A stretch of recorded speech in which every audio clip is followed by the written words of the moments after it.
videolõunatund Nõmme raadios.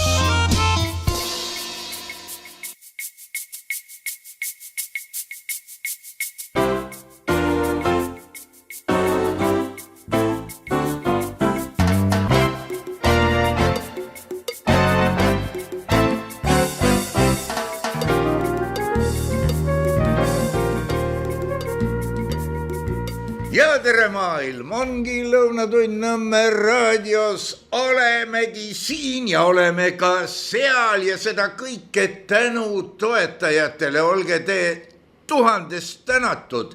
Kui teid ei oleks, ei ilmuks teie ekraanile ja minu jõlli ulatusse ei keegi muu kui Maik Kalamus, kes istub kuskil Ameerikas. Ma ei ole täpselt uurinudki, kus ta seal on, aga ega sel polegi tähtsust. Ta on laias laastus Ameerika Ühendriikides ja eks sellest teadmisest ole juba küllaldaselt, eks ole.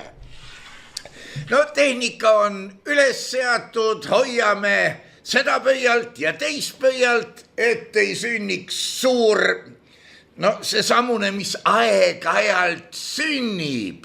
Ja muidugi, millest tahaksin veel eraldi siin sissejuhatuses natukene krõbiseda, kägiseda, see on internet, on ületamas minu taluvuse piire, sest seal on 80% on vale. Juba valetatakse niipidi, naapidi, kõik on kallutatud. Kui näiteks tuleb uudis, et BBC juhtkond vallandub või vallandatakse mingisuguse kamarajura tegemise pärast, et monteerisid Trumpi sõnavõtu kokku nii, et ma hoian igaks juhuks sellest eemale, aitab sellest, et ma tean, et Trump on ikka veel võimul, kuigi meie uudised näitavad ka meeletuid meeleavaldusi, kus protestitakse selle, teise, kolmanda, neljanda vastu ja muidugi paralleelselt ilmub sellega ka teiste kohtade meeleavaldusi, kus protestitakse natuke teise nurga all. Fotod võivad olla need samad, videod võivad olla ka möödunud aastas, kusjuures mõlemal juhul, mis teeb veelgi raskemaks määratlemise, kus nüüd on ausam jutt ja kus on ehe see, mida emad õpetasid tõenäoliselt meid mitte kasutama, aga ühel hetkel hakkas see paljudele meist külge. Nii et hakkaks pihta sellest, kogu selle valede temaatikaga umbes, kus ma teise teema peale, veidi teise teema peale libisesin. Maik, ole sa tervitatud, kes sa seal oled ja muidugi sa võid öelda aitäh ka meie toetajatele, aga mis toimub Ameerikas? Mis siis on õige? Kui ma vaatan mõningaid meeleavaldusi, siis ütleb mu sisetunne, et siin on pool tolli puudu, et Trumpiga tehakse nagu tehti 2 Kennedy ja 1 Kingiga. Räägi palun. Ja tervitused siit Ameerikamaalt Washington DC-s, siis elan mina ja see on siis põhimõtteliselt teisel pool maakera. Tänu internetile me saame ikkagi omavahel vestelda ja loodetavasti kvaliteet on ka enam-vähem okei. Esimese asjana muidugi see toetajate asi, et ma usun, et te saate aru, et siin Nõmme raadios mitte keegi ei teeni mitte mingisugust raha. See raha läheb põhimõtteliselt ainult tehnika ja üüri maksmisele. Et nii nagu siin rahvuslikus teatajas oli üks seltsimees, ma ei mäleta ka, mis ta eesnimi oli, aga minu meelest oli mingi kas Viil. Ja ma arvan, et see oli pseudonüüm sellepärast, et kui päris aus olla, siis ma otsisin internetis, ma ei leidnud ühtegi selle nimelist, kas oli Vello Viil või midagi taolist.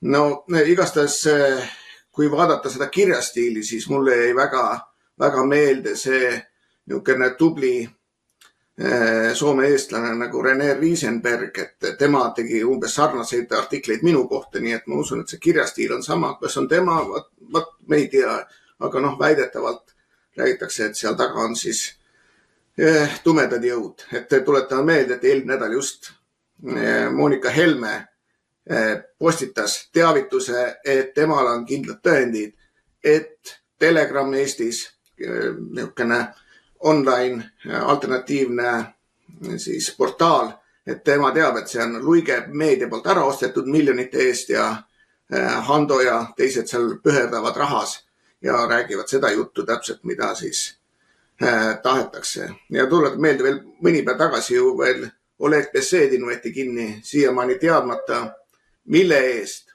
Ma olen temaga isiklikult suhenud ja tean, et ta ei ole mitte rumal inimene ja ta mäletan, kuidas ta palus, et ma räägiks temaga ikkagi eesti keeles, et tema tahab eesti keelt kõvasti harjutada. See oli juba aastaid tagasi ja tõmmata seoseid tema ja Vene luure vahele umbes sama, nagu tõmmata siis paralleele minu ja siis Vene luure vahel, nagu siin paar aastat tagasi kõvasti Delfi ja kõiksugu muud propagandaasutused üritasid pähe määrida. Tuletan meelde, et isegi Kapo saatis märgukirja siis Poola valitsusele, et mitte suhelda Mait Kalamusega, et tema on kindlasti Venemaa agent ja kui ma küsisin siis tõendeid selle kohta öelda, et nii ja naa me ei saa midagi anda välja, sest kõik on salastatud. Aga see sellest räägib muidugi inimestele seda, et kindlasti toetage Nõmme raadiot, et ainult teie toetuste peal see elab. Meil ei ole plaan, Margusel ei ole plaan siia hakata reklaami müüma, muidu need reklaamivennad ütlevad täpselt, mida te tohite rääkida, mida ei tohi rääkida. Nii et kui kellelgi on nii 5-10 eurot, kas 1 euro kanda ja aidata seda asja edasi, sest see saadete tegemine ei ole mitte odav lõbu ja niisugust alternatiivset meediat ja sellist podcasti on väga vähe. Et riigi käest loomulikult keegi siit ei saa raha. Selleks peaks homojuttu või mingisugust pagulaste toetamise juttu rääkima. Aga kui seda juttu ei räägi, siis tuleb saada ise hakkama. Muidugi Margus rääkis AI-st ja internetist ja kogu sellest asjast. Et mina olen postitanud oma arvamusi Facebooki ja on tulnud vastuseid, et kuule, ma vaatasin, küsisin AI käest üle ja sinu jutt on möga. Ma ei kujuta ette, mis allikate see AI võtab seda asja ja kas tal on loogilist mõtlemist või siis isiklikku kontakti või teadmisi või ta võtab lihtsalt seda, mis siis Washington Post või CNN või muud kohad räägivad. Nii et tulevikus tuleb aina niisuguseks minna rohkem nagu mõtlemise peale, et see info, mis sulle antakse, kas see on õige. On selge see, et see näiteks Wikipedia on täiesti läinud nagu liberaalide kontrolli alla ja loodetavasti Elon Musk lubas teha uue Wikipedia, mis on ka siis nagu natuke targem. Ja siit edasi. Nüüd Margus küsis, mis toimub Ameerikas, et miljonid inimesed tänavatel. Kuna ma elan koha peal, siis ma näen reaalselt, mis toimub. Vaatan aknast välja ja ma tean. Mitte ei vaata ERR-i uudisid. Ja mis siin oli? Siin oli see No Kings, siis suured meeleavaldused meie siis linnas, kus on umbes 100 000 inimest. Ma lugesin kokku 10 inimest, kes oli läinud sinna välja. Põhiliselt olid nad niisugused lillade juustega umbes 7-80 aastased mutikesed.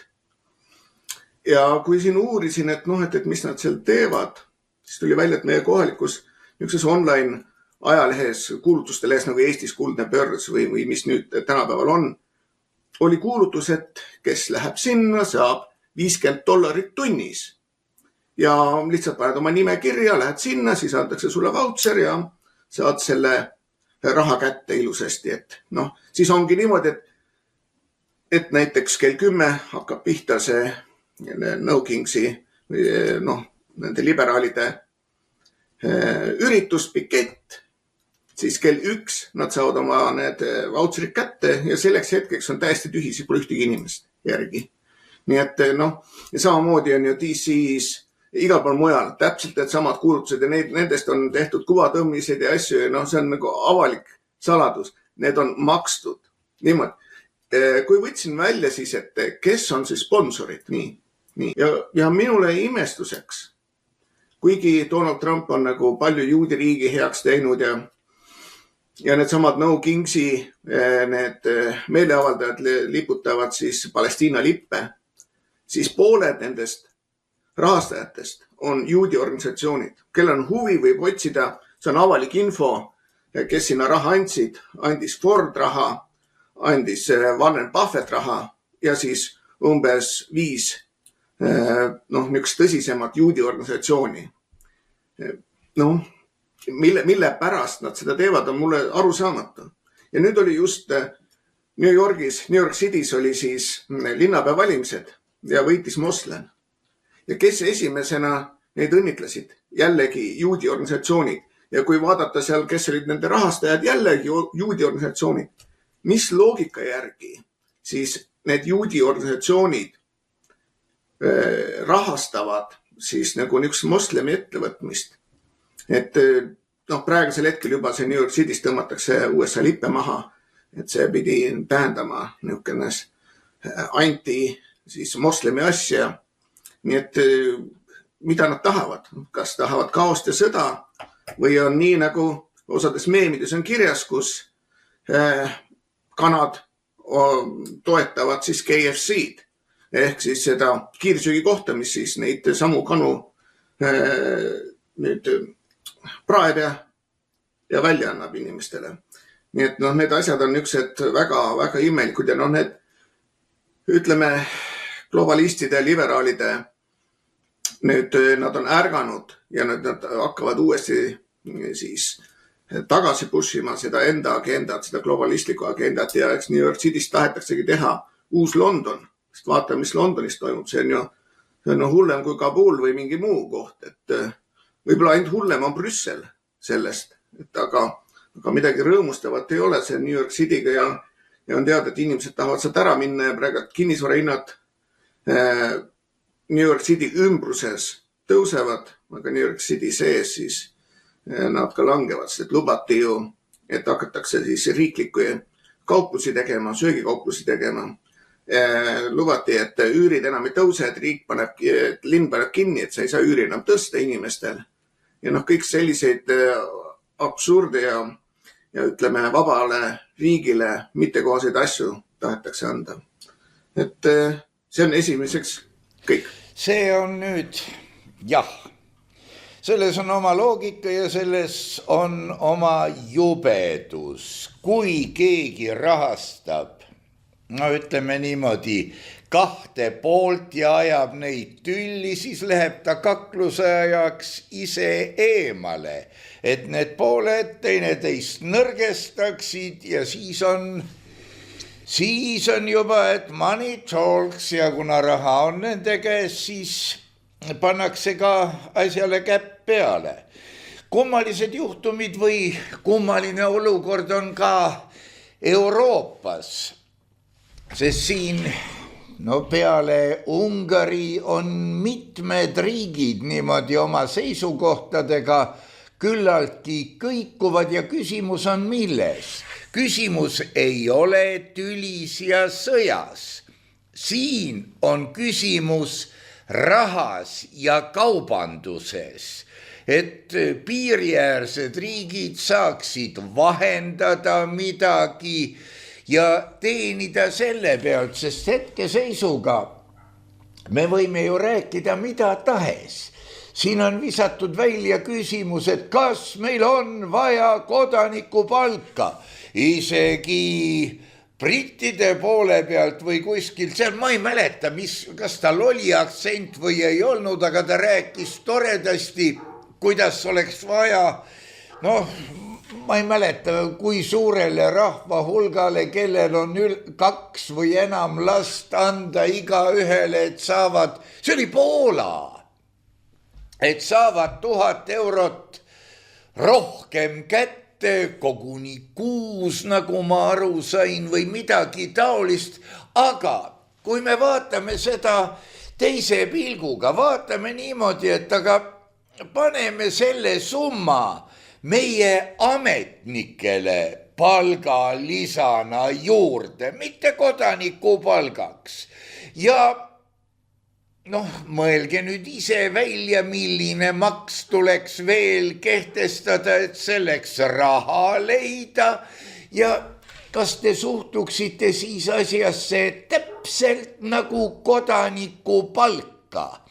Aga muidugi ega siin ka ei või teada, sest meil 1, 2, 3 inimest võivad käima panna võimsa rahva liikumise siin näiteks mingisuguste puurikanade aktsiooni jaoks on ikka veel juba 2 kuud 19 häält puudu. No andke need kuradi hääled ära, las nad rahunevad vähemalt Facebookis maha. Ei, ma usun, et see ikka 19 häält puudu, no andke keegi see hääl.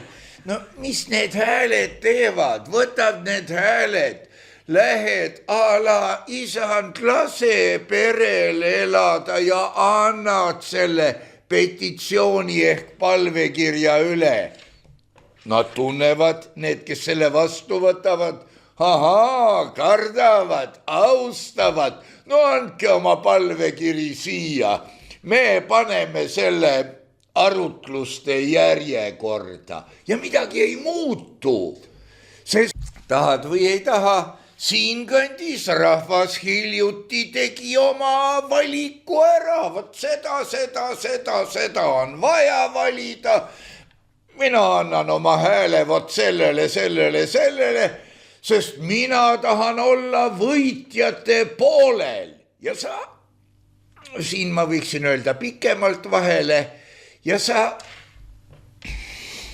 ei saa aru, et sa ise põhjustad nende võidu sellega, et sa tahad olla oma aju pehmenemisega tükis võitjate poolel. Aga Maik, sul oli ka mingisugune suurem õiendamine, jälgisin natukene, aga ei taha nüüd päris otse ka sõrme sisse torgata. Valimistega ja ettekannete tootmistega, ma pean silmas valimisi Eesti või hääletamist valitute poolt. Ja, selles mõttes on huvitav, et kui niisugused poliitikud, tegevpoliitikud, kui neil abi vaja on, siis nad leiavad mind kiiresti ülesse ja paluvad mul ühte või teist või kolmandat teha. Aga siis, kui tuleb aeg, kui endal natukene abi vaja on, eriti näiteks selle raporti koostamisega, mis läheb siis nüüd Budapestis esitlusele nüüd järgmise nädala lõpus. Need, kes lubasid kindlasti koostööd teha, hüppasid alt ära. Vastused oli umbes sellised, et vaata ise netist, Facebookis on kõik kirjas või siis saadeti mingisugune kuvatõmmis kellegi ütlemise poolt. See ei ole koostöö. Nii et kahjuks jah, me siin paljud hüppasid alt ära, aga me ikkagi leidsime inimesi, kes olid nagu nõus aitama. Siin on erinevatest siis parteidest ja valimisliitudest, et eks me need nimed avalikustame pärast poole ja kes aitasid ära teha ja eks siis tuli suurem osa ise ära teha, et selles mõttes on nagu kahju, et kui ma rääkisin juba ennem, et USA oli valmis saatma ka siia oma valimisvaatlejad, siis mitte üks partei ei tundnud mingisugust huvi või rõõmu selle üle, et saaks kella külge see jama, mis Eestis toimub. Ja mida päevad edasi, seda rohkem ma arvan seda, et mitte üks partei ei taha Eestis, mitte üks ei taha, et mitte midagi muutuks. Tehakse ainult palagaani, tehakse võib-olla mõned suured sõnad ja ongi kõik. Kui näiteks Poolas, kui ma käisin presidendivalimistel, olid seal kõik konservatiivsed parteid väga huvitatud sellest, andsid infot igast otsast, tehti seal juriidilisi hinnanguid ja saime ilusa suure siis raporti kokku pandud, siis Eestis kahjuks, see ei tule nii mahukas ja nii põhjalik, aga kindlasti me anname selle üle ka siis Trumpi administratsioonile ja ka Roman Pipkole, et ta teaks, mis täpselt selle Eestis toimub. Ja nüüd, valimistest endast mulle siin visati ette, et näed, sa, Raive, said ainult 8 häält ja kindlasti said 7, sest et sa hääletasid kindlasti enda poolt. Ei, ma ei hääletanud enda poolt. Ma olin nimekirjas kõige viimane inimene ja ma kulutasin alla $100 selle ees kampaaniale Eestisse. Mul ei olnud aega minna. Kui ma oleks muidugi pakutud linnapea kohta, ma oleks mõtelnud, aga niisama sinna aega raiskama pole mõtet tulla. Nii et selle koha pealt, et ei, ma ei hääletanud ise enda poolt ja ma tänan kõiki neid 7 inimest, kes minule siis hääle andsid. Need valimised on läinud täieliku absurdi. Need viimasel korral, see kõik oli nii vale ja jura, ükstas kõik missuguste seaduste järgi. Aga kuna meie kohtud on nagu nad on, nad isegi ei võta seda arutusele, valimisteenistus ütleb, võtame teadmiseks. See kõik näitab ühte, et ega nad ei tahagi mitte midagi paremaks teha ja need tegevpoliitikud ei tahagi mitte midagi ette võtta, et see asi nüüd saaks ühele poole, et sellest ei ole kasu, kui sa Riigikogu puldis sellest räägid. See asi peab tulema ikkagi päris tugevalt. Näiteks siin üks poliitik, kellelt ma abi palusin, ütles mulle seda, et see on Eesti siseasi, et ärge torkige ja ärge andke seda asja nüüd välisilmale teada, mis siin Eestis toimub. See oli nii nimetatud konservatiivne poliitik, keda ma arvasin ja eeldasin, et tema on kõige pädevam selle asjaga tegelema. Sellest ma ei saa aru, kuidas siis nagu ei ole mõtet välismaale anda neid asju, kui siin Eestis hakkama ei saa. Tuletame meelde, et Eesti siis Riigikogu võtab siis, kes võitjad teevad omal siis valitsuse, seesama valitsus määrab presidendi, president määrab kohtunikud. Nii et see ongi ring, kust ei saagi nagu midagi läbi ja siit Eestist midagi muuta on suhteliselt raske. Ja kui vaatame siin kas või paberhääletust, et kui me praegu oleme internetihääletusest palju rääkinud, siis ega see paberhääletus väga palju parem pole. Et näiteks nii palju, kui mina aru saan, siis nad ei ole nummerdatudki, need sedelid. Ja nende aususes võib ka täitsa niimoodi kahelda. Aga kui võtta seda, et 50% Eesti häältest tuleb siis interneti häälte pealt, siis ma arvan, et isegi siin ei ole mõtet nagu raha raisata mingi kampaania peale. Siin ei ole mõtet isegi kedagi valida ennem, kui siin midagi paremaks läheb. Sest et see on enesepetmine. Ja niisama nalja võib teha, aga reaalselt see ei muuda mitte midagi. Et siin oleks vaja ikkagi täielikku ümberstruktureerimist. See sama süsteem on otsast lõpuni, kui sa vaatad valimissüsteemi, üldse need nimekirjad, kõik need asjad, kõik on nii mäda, et tuleks hakata otsast peale, nii et nagu Vambola Kolbakov pakkus välja, et tuleks teha Eesti maapäev ja hakata otsast pihta.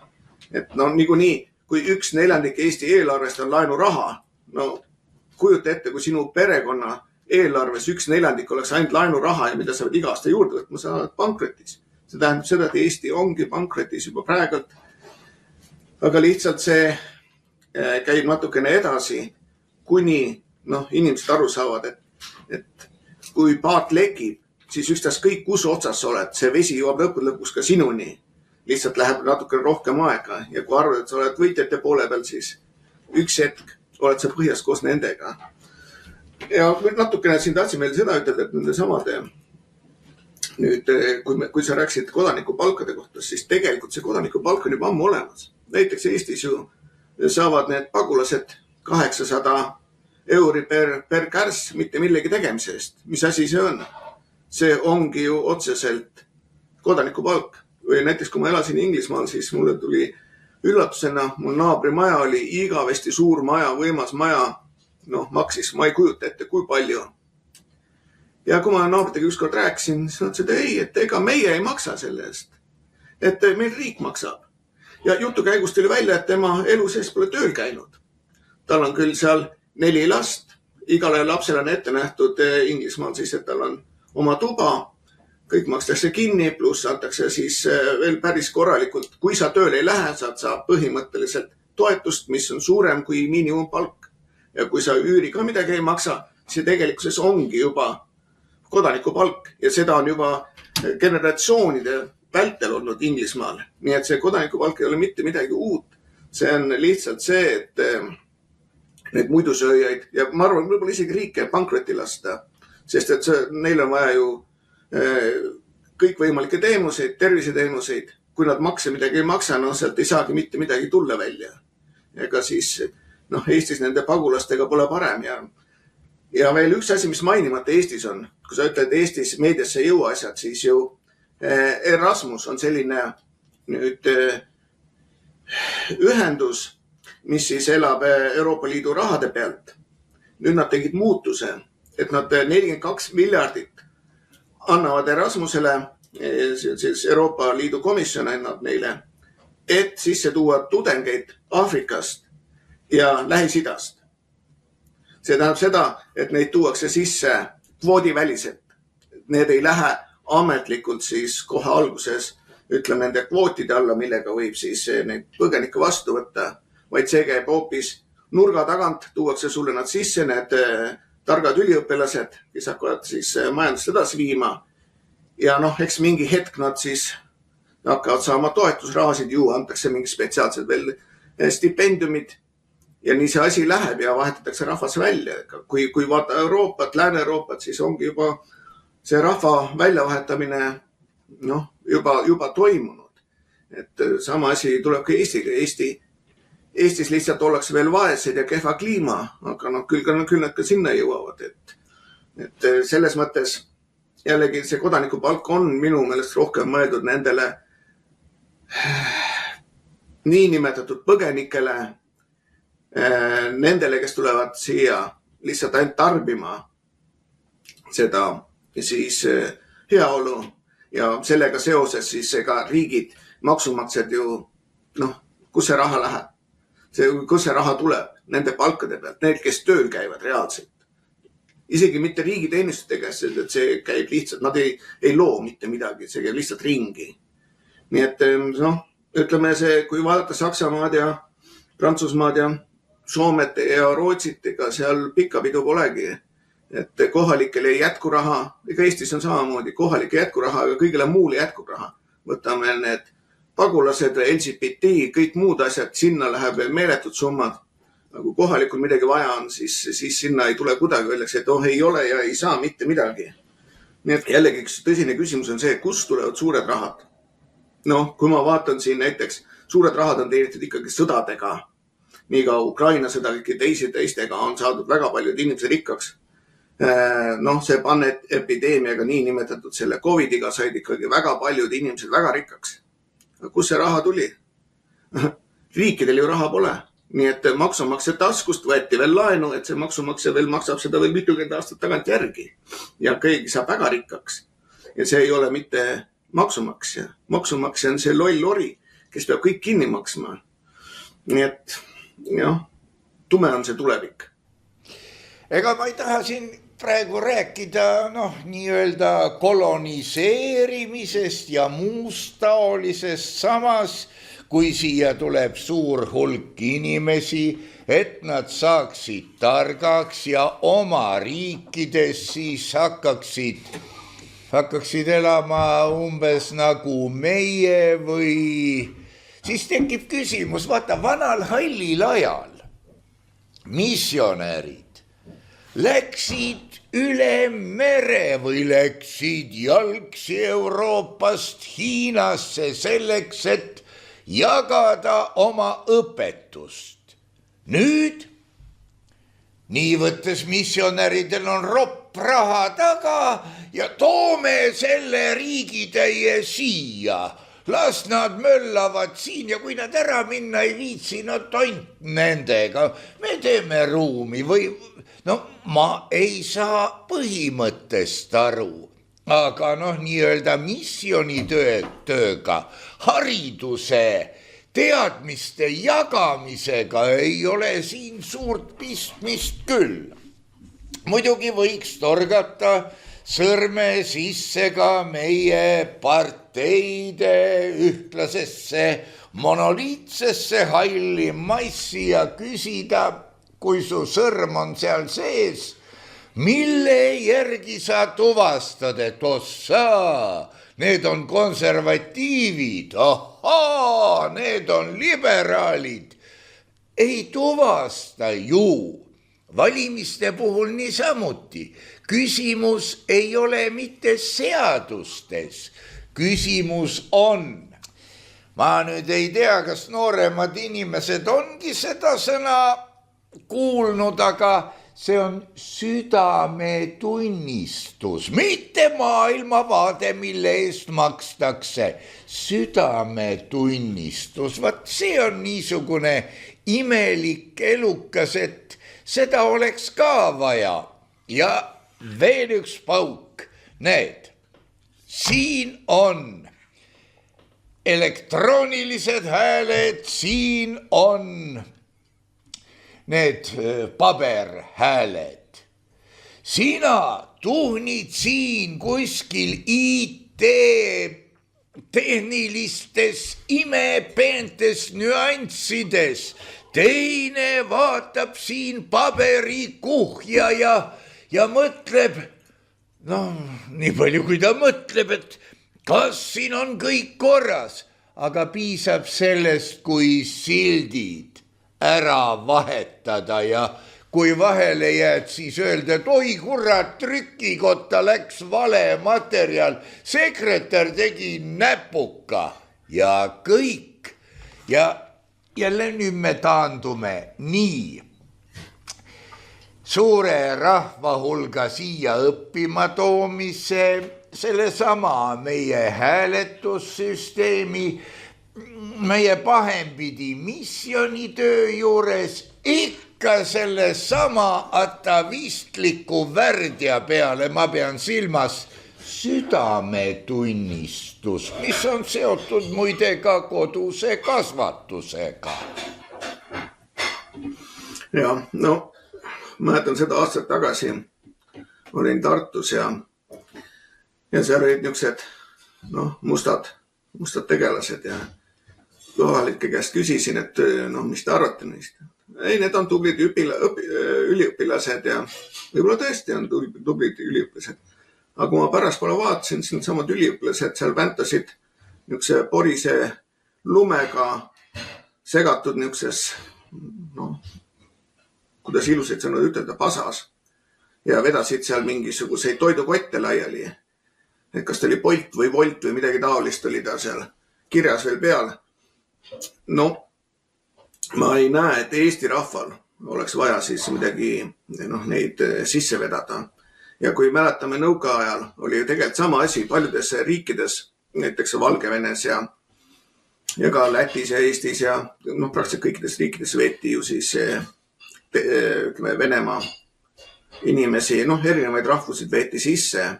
Ja mõte oli just see, et need rahvad seguneksid. Eesti õnn oli see, et meie keel on nii keeruline, et külas võis olla sul 2 poolt, kus on ühed olid venelased, kes ei rääkinud sõnagi eesti keelt ja väga vastupidi.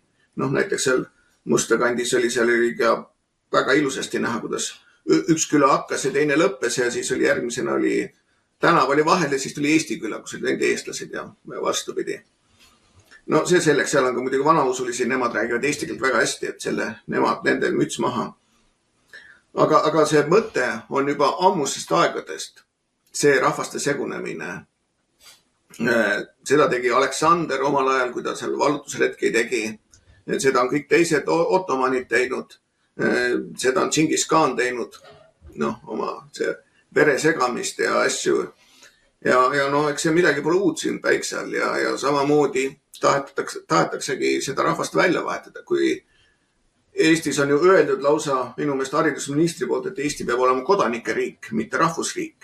Nii et siit tulebki välja see, et on niisugune hall mass, kes ei saa mitte millestki aru. Ja neid on siis ju palju lihtsam ohjata, kui seda neetud rahvuslikust. Et sama protsess käib ju ka Rootsis ja Soomes ja igal pool mujalegi. Kuigi õnneks on Poola ja Ungari ja Sloveenia ja nemad on suutnud jala maha panna, ütleme endised siis sotsialismiriigid ja ka Ida-Saksamaa näiteks. Konservatiivne liikumine on just sealt Ida-Saksamaa poolt tulnud. Lääne-Saksamaa pool on nad niisugused pehmekesed ja ikka veel usuvad, ma ei tea millesse. Kuigi Saksamaa linnad on ka ju täiesti üle võetud igasuguste, jällegi ma üritan leida ilusaid sõnu, aga niisuguse moslemite, toslemite poolt, et nende arusaam on hoopis teistmoodi ja nende usus on ka muidugi see, nad tulevad sellistest riikidest, mis on meist arengus, ütleme 200 aastat taga. Nad usuvad seda, et nende sama šaria, ütleme kohtud ja asjad ja see usk on üle võrreldes sellega, mis on kohalikud seadused. Et see on kardinaalselt teistsugune mõtlemine ja muidugi nad sünnitavad nii palju rahvast juurde, et sellest ongi Saksamaal on minu meelest Mohammed on kõige populaarsem poisslapse nimi. Aga see on ka tulemas Eestisse, nii et Eestis on niigi niimoodi, et arvatavasti praegused andmed on väga segased üldse, sellepärast, et eestlasena võid sa määrata ükstaskõik kes, sa võid tulla sealt samast Mosambiigist ja panna enda passi, et sa ei taha enam mosambiiklane olla, või tahad eestlane olla ja ongi kõik, sa ei pea mitte midagi tõestama. Nii et sa võid olla musta värvi täielik etniline eestlane passi järgi. Nii et ja statistika ei näita seda. Ja nii ongi nii, et arvatakse, et Tallinnas on juba eestlasi vähem, on vähemuses. Terves Eestis on niimoodi umbes 50-50%. Et kahjuks need asjad lähevad kiiremini ja ega seda ongi ainult allapoole, kui midagi välja ei mõelda, siis ongi seal Erasmuse ja igasuguste muude kokkulepetega siis tuuakse rahvast juurde. Et kui ma rääkisin siin Facebookis, panin üles teate, kus Poola ja Ungari ja teised riigid keeldusid siis alla kirjutamast uuele rändelepingule, siis tuli Delfi faktikontroll, kes ütles, et sellist asja ei ole üldse olemaski. Aga millel nad siis keeldusid alla kirjutamast? Ja seda lausa presidentide tasemel. Nii et siit näed selliste Eesti meediat, seda kõverpeeglit, mis toimub. Ja nii kahju, kui see ei ole, siis paljud usuvad seda. Ma ei saa aru, kuidas see võimalik on, et ütleme niisugused targemad inimesed, nad ikka lähevad ja vaatavad need Delfi uudiseid. Nad ikka lähevad, vaatavad CNN-i ja siis saadavad mulle kuulet, et aga mis teil seal toimub, et teil ükski lennuk ei lenda. Kui ajuvabad ja rumalad inimesed olete, et usute seda propagandat. Ja Eestis ongi ainult propaganda, et ma tõmbaksin paralleeli nüüd 1930. aastaga, mis Eestis toimus, seal läks aina edasi see, et sõnavabadus kadus ära. Konservatiivid, kes olid päris konservatiivid, neid vaigistati kuidas võimalik ja hoiti seda siis nagu diktatuuri. Praegusel hetkel ma tõmbaksin paralleelid ja me oleme täpselt sama kaugel. Mis siit edasi tuleb, seda ma ei tea.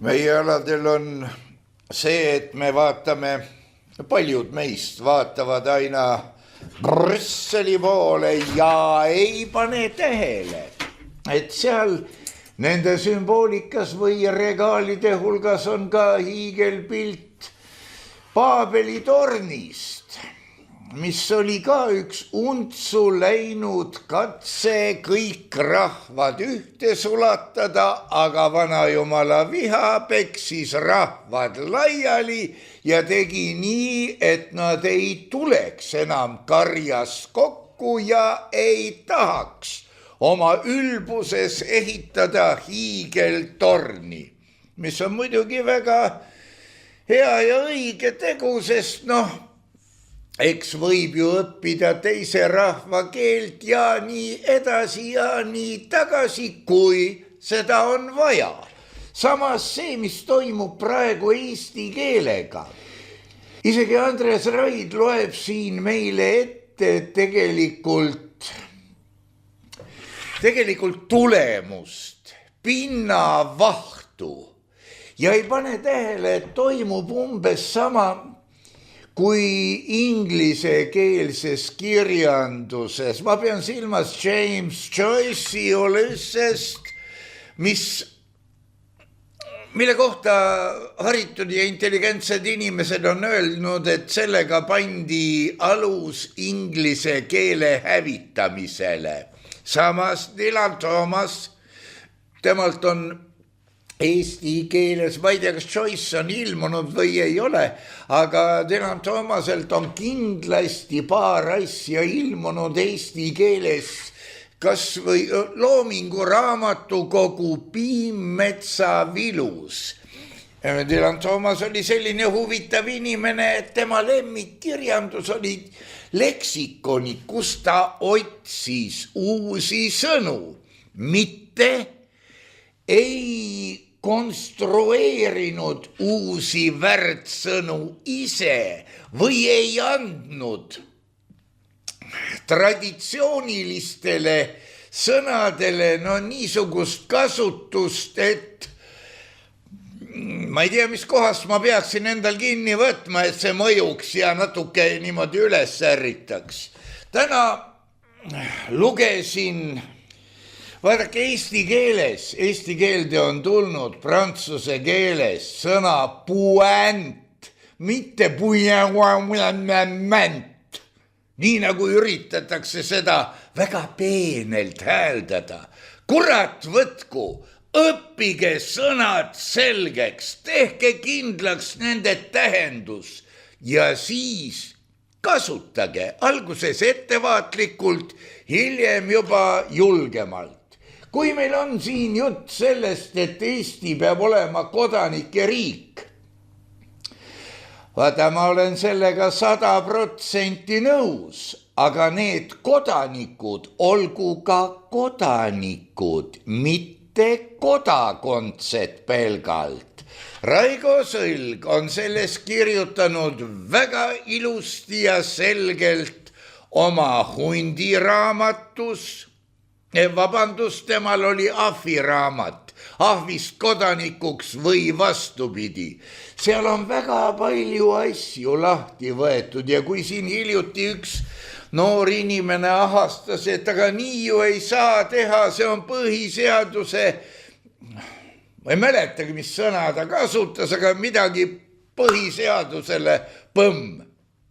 Siis ma saatsin talle ahviraamat ahvist kodanikuks ja hundiraamat, need on mõlemad kättesaadavad elektroonilisel kujul Rahva Raadio Seltsi sektoris Nõmme raadiokodu leheküljel. Ma saatsin talle ahviraamatust ühe killu, kuidas kirjutati, parafeeriti õigemini Ojuland ja Rüütel. Kreekas vist. Liitumine Euroopa Liiduga ja pärast siis nähti hirmsat vaeva, et muuta ära põhiseadus, teha vajaminev rahvahääletus ja nii edasi. See on väiksemas mõõdus, aga analoogne jama oli ju Tiit Madissoni vangist väljalaskmisega, kui kõik hääletati poolt, meie oleme head ja meie oleme mõistvad ja siis ma ei tea, kes see häälitses, et te kuradi turakad ei tunne ju seadust. Teda ei saa niimoodi välja lasta. Sellest on Tiit Madisson, ka tema jutud on Meediapangas saadaval ise rääkinud. Nüüd tekibki küsimus, vaata, sa oled seal kaugel, see südametunnistus, kodaniku mõiste, eesti keel ja selle kasutamine, me võime õppida suvalist keelt, aga seda tingimusel, et me valdame eesti keelt. Kui te kullakesed teaksite, kui kuradi raske on nendel inimestel, kelle sõnavara on väikene, tõlkida võõrkeelest midagi eesti keelde, sest selle võõrkeelse suure sõnavaraga teose laused tuleb ju vägistada väikese sõnavara sisse, kuigi meil eesti keeles on sõnu. No on sõnu, teinekord tuleb endalegi ette midagi, mis ei ole võõrsõna, aga mille tähendust ei tea. Mait, oli segane jutt mult praegu, aga ma kinni kuskilt niidi otsast. No, siin hakkame tagantpoolt pihta, et selle tõlkimise koha pealt, et räägime, et AI tuleb ja võtab kõik asjad üle. No kui sa nii loll oled, tuleb ta kindlasti ja võtab üle, sest tal on ka natuke südametunnistust. Ja ma olen kasutanud seda tõlkimise jaoks, et osa tõlkimised on enam-vähem okei, aga see sõnakasutuse asjad, on aru saada, tuleb ümber käia. Aga nüüd, kui sa teed, mina olen teinud, ütleme, pikemaid jutte, ütleme nii 10-lehelisi jutte ja lasknud tõlkida, siis imelikul kombel see jutt läheb jumalast võssa. Täiesti võssa hoopis teisel teemal. Et kui ta nii paganama tark on, et miks see nii on? Kuhu see läheb ja paneb hoopis teisi mõtteid juurde, mis pole üldse minu mõtteidki tõlkimisel olnud ja no aga ta on sinu koolitaja võib-olla, et sa teaksid, kuidas tegelikult tuleb selle koha pealt edasi rääkida. Ja, selles mõttes, et väga, ütleme, skeptiline olen mina AI koha pealt, et mõned asjad on head, näiteks kui on, ütleme, just kooliõpikul, kui mul on vaja läbi lugeda ühe päevaga seal, ütleme, tehnilist keelt, ütleme, 50 lehekülge, siis ma olen lasknud AI-l teha, ütleme niimoodi 2-3 lehelise kokkuvõtte põhiasjadest, siis seda ta teeb täiesti aktsepteeritavalt ja sa saad aru, mis seal oli kirjas ja sa ei lähe koolitundi päris nagu rumalana. Et muidugi see ei asenda siis lugemist, aga ütleme, nii palju on sellest asjast kasu olnud. Aga näiteks üks suur probleem, mis minul on nagu tulnud Eestiga, on see, et lihtsustatud eesti keel, mida on hakatud nagu ma aru saan, õpetama Eestis ja mis see just, ütleme, mis kinnitab, et õpetaja ise ei valda seda lihtsustamata eesti keelt. Ja, et see on minu meelest on suur probleem ja andke inimesed andeks, aga näiteks ma ei pea õigeks seda, et venekeelseid koole sunnitakse tegema eestikeelseteks, sest et võtame seda, mina olen käinud Eesti koolis ja kui praegult käin ma Ameerikas käin siis kolledžis, siis see õpe on loomulikult inglise keeles ja seal ei anta mitte mingisugust allahindlust selles mõttes. Aga küsimus on see, kas minu haridus Eestist, mis ma sain eestikeelsena, on kehvem kui see, mis on teistes riikides. Absoluutselt ei ole tähtis, mis keeles sa selle hariduse saad. Tähtis on see, kuidas sa suudad seda mõtestada, kuidas sa suudad seda endale haarata. On muidugi vene koolid Eestis, kui inimene lõpetab seal, ta peaks rääkima ikkagi puhtalt eesti keelt ja aru saama ka täiesti normaalselt, et minna näiteks Eesti ülikooli. Aga minu põhimõte on see, et haridus nagu see sunnituna, kui sa paned vene kooli sundiga eestikeelseks, siis ma ei usu, et see midagi head tuleb. Siin Ameerikas on ju igasugustes erinevates keeltes koole, et tahad mine, siin on nii hispaaniakeelseid, siin on hereebiakeelseid, siin on igasuguseid muid keeli, millega võid saata oma lapse kooli.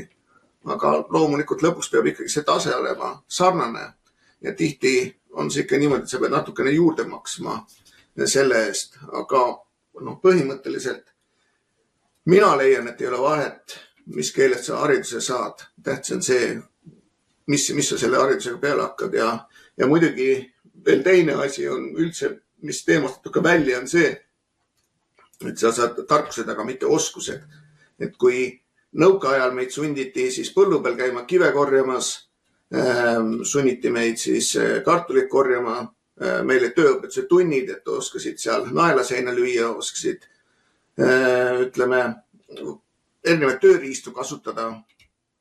Siis tänapäeva õppes ma ei näe seda. Ja siis ongi niimoodi, et tulevad 20-aastased, tahavad tööd saada, aga neil ei ole isegi mitte kõige õrnemat oskust, mitte ühtegi tööd teha.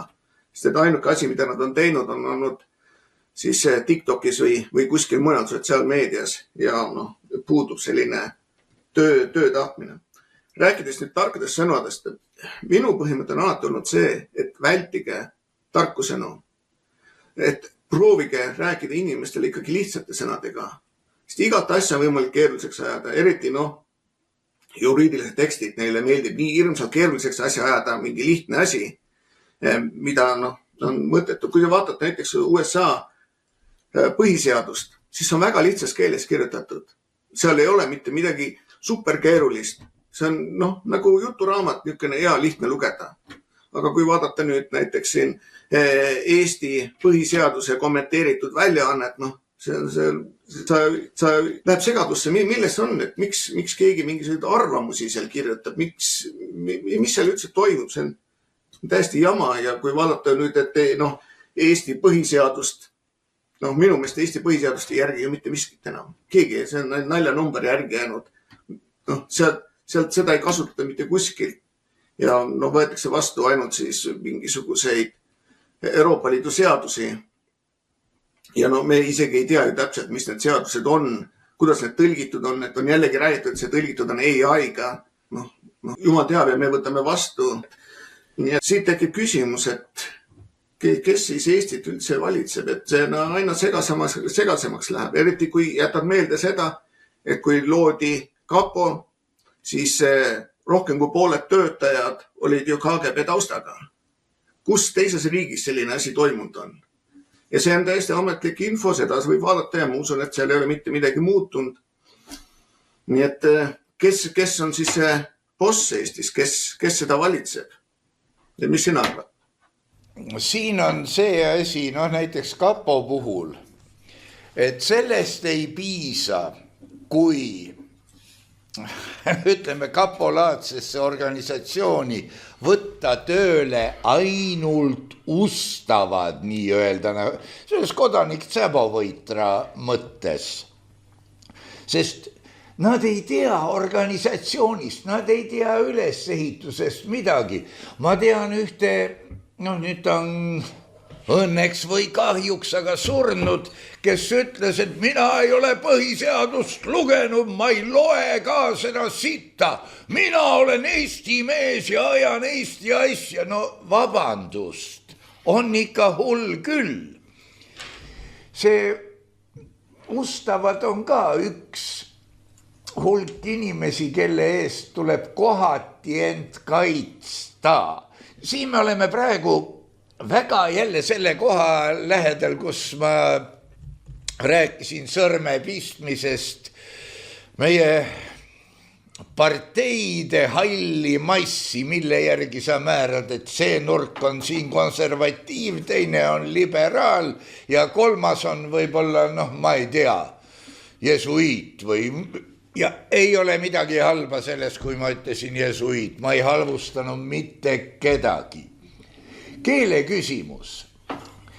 Vaata, kui eestlane, ma võtan suhteliselt paljude jaoks hõreda temaatika, kui eestlane õpib piiblit ja tal on peas kõikide pühakute nimed ja kui venelane õpib piiblit oma keeles ja tal on peas kõikide pühakute nimed, kas nad saavad omavahel jutu peale, sest nendes keeltes on ju nimed erinevad. Ma võtan praegu piiblivälise nähtuse, näiteks, kas sina tuled selle peale, kes oli omal ajal Aivengo? Isegi kui sa tead, et ta oli vapper rüütel, ma tõlgin praegu vene keelest eesti keelde väga puiselt seda raamatu pealkirja, aga tegemist oli vapra rüütliga, kelle nimi oli Ivanhoe. Ja vaat siin on ka, me ei tea, mis juhtub Mendelejevi tabeliga, praegu vist enam ei ole niivõrd Mendelejevi kuivõrd mingi teine tabel, mis juhtub elementide nimedega. Me ei tea, mis toimub meie kirjandusega, kus sellesama Aivengo või piibli näitel võib öelda, et ei saa kohe mitte aru, kes need oli, muide suur osa meie planeedi ajaloost on ka ilmselt selle nahka läinud, et lihtsalt nimed muutusid ja siis eri piirkondades pandi, sellest ei taha mitte rääkidagi. Vaat siin on meil tegelikult suur hulk takistusi. Lõpetab ära venelane venekeelse kooli kuldmedaliga ja tahab minna ülikooli. No ütleme kirjanduse eksam ja no mitte möhkagi ei saa aru, ta võib-olla on neid lugenud kõiki. Noh, kui ta just eesti keeles ei ole lugenud, kui ta on lugenud neid teoseid vene keeles, mis juhtub keemia eksamiga, õudne.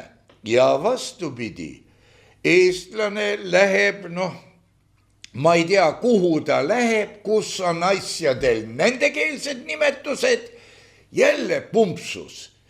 Seega hakka või piiluma Esperanto poole, kuigi ma ei tea, kas Esperanto tegeles ka elementide perioodilisuse tabeli elementide nimedega.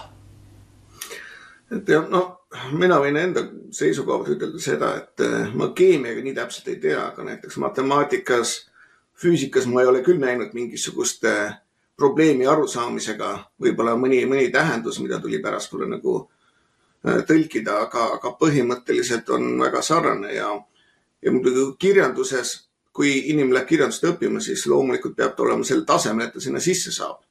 Et niisama sinna minna sellepärast, et ütleme näiteks siin nagu Ameerikas on, et on mingi kvoot on, et sa oled mustanahaline, siis sa saad, ütleme miinimumhinnetega sisse oled sa siis Aasiast või ütleme valgenahaline, siis sinul on hoopis teised reeglid.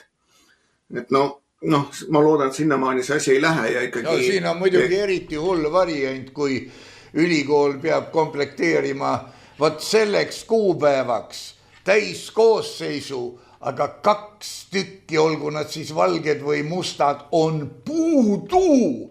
Mine või lassoga tänavale püüdma. Ma räägin natuke teemast mööda, aga põhimõtteliselt siin samas meie Montgomery County's on nüüd probleem, et ei ole piisavalt politseinikke. Nii, miks ei ole? On see, et siin on tehtud siis umbes 5 aastat tagasi on vastu võetud siis seadus, et pooled politseinikud peavad olema naised ja pooled peavad olema mustad. Musti siis, et samamoodi naised ja siis mustad, neil on tehtud niimoodi, et nemad saavad läbi 20% väiksemate punktidega kui valge mees. Ja siis on ka ütleme need samad need füüsilised nüüd katsed asjad on neile teistsugused kui valgetele meestele.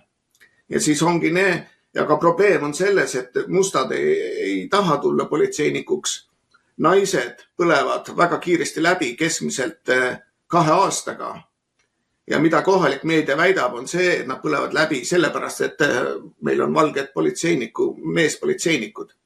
Nii et sa näed seda, kui absurdi see kõik asi võib minna.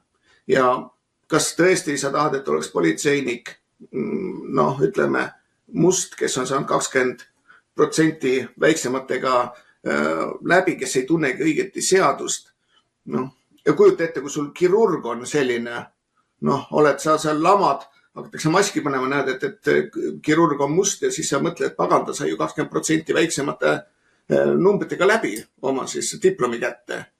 Et see on see, mis maailm on tulemas ja ma loodan, et Eestisse ei tule sellist asja.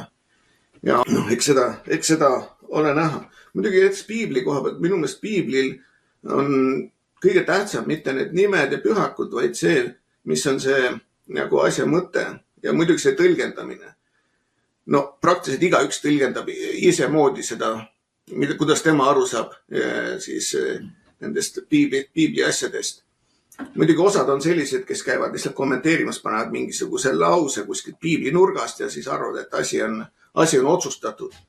Aga ma arvan, et see ongi niisugune iga inimese isiklik asi, kuidas ta sellest piiblist aru saab ja kuidas ta seda loeb, et ma ei ole kindel, kui tähtsad need pühakud on.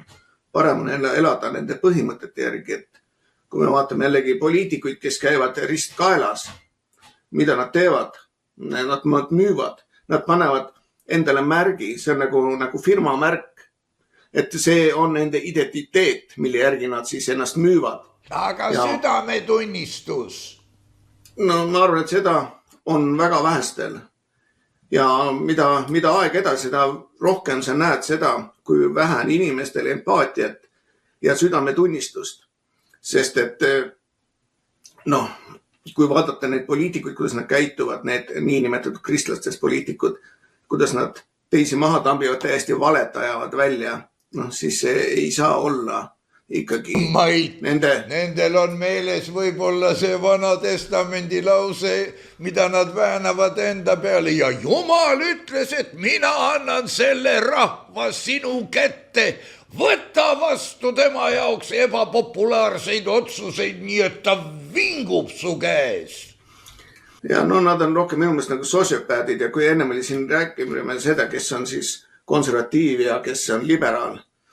Me oleme sellest ennem ka rääkinud, et kui teatris antakse sulle skript kätte, et sina oled siis see inimene ja tina oled see teine inimene. Ja täpselt niimoodi ma olengi aru saanud, et Eestis see asi käibki. Mida aeg edasi, seda vähem ma saan aru, mis Eestis on vahet konservatiivil ja liberaalil. Et nende käitumistes, nende juttudes on praktiliselt kõik ühed samad jooned. Ja selliseid inimesi, kellel on tugev selgroog, kes aastast aastasse ajavad kindlalt oma asja. Neid on vähe. Võtame Märt Põder, ta ei ole küll poliitikaga, ta on vastuvoolu ujunud juba pikka aega. Ja siin on teisi veel. Margus, sina oled samamoodi 30 aastat vastuvoolu ujunud. Oleksid sa rääkinud seal LGBT asju, oleks sa võib-olla rikas mees praeguseks hetkeks. Aga see, et sa pole murdunud, on see, et sinu põhimõtted on jäänud ustavaks. Ja selliseid inimesi, kelle põhimõtted Eestis ustavaks on jäänud ükskõik mis, on ikkagi väga vähe ja selliste inimestega, ütleme, niisugused kosher inimesed ei taha ka suhelda sellepärast, et võib äkki jääb märk külge, et näed, et ta ütles niimoodi, et kas sa tõesti käid läbi temaga.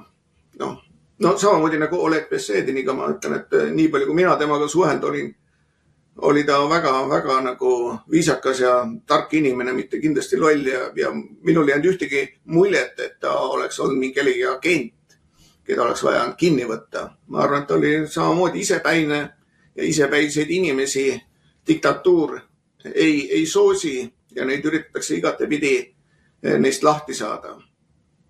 Nii et kahju on see. See on muidugi tegelikult võime siia panna punkti ka meie tänasele kokkusaamisele, sest kahju, see on veidi masendav lõpp, aga pole midagi parata. Head inimesed, te nägite, kuulsite Mait Kalamuse arusaamisi sellest, mis meil on siin ja eks ka minu oma võib-olla veidi rohkem kui vajagi, aga katsume jääda iseendaks, katsume teha nii, et meil, kas teda nüüd äratada saab, aga üles otsida saab ju ka südametunnistuse. Saab üritada leida endas suuremeelsust ja kõike muud.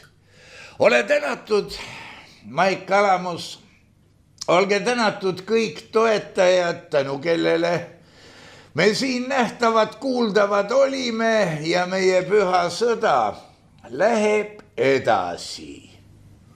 Jah, loomulikult läheb edasi ja jätke siis meelde, et toetage Nõmme raadiot jätkuvalt, et saaksime edasi neid asju teha, et nii MTÜ Konservatiivne Eesti kui mina isiklikult me oleme toetanud siis selle raadio jätkamist ja ma usun, et iga inimene peaks enda poolt andma siis natukenegi võimalust, et selline kommuuniraadio ilma ühegi mõjutuseta saaks edasi minna, et kas teile need kõik külalised meeldivad või ei meeldi, see on igaühe oma asi, aga kindlasti kui vaadata, mis see nädala kava on, siis keegi kindlasti teile meeldib, nii et soovitan, et see asi ei lõppeks. Tänud.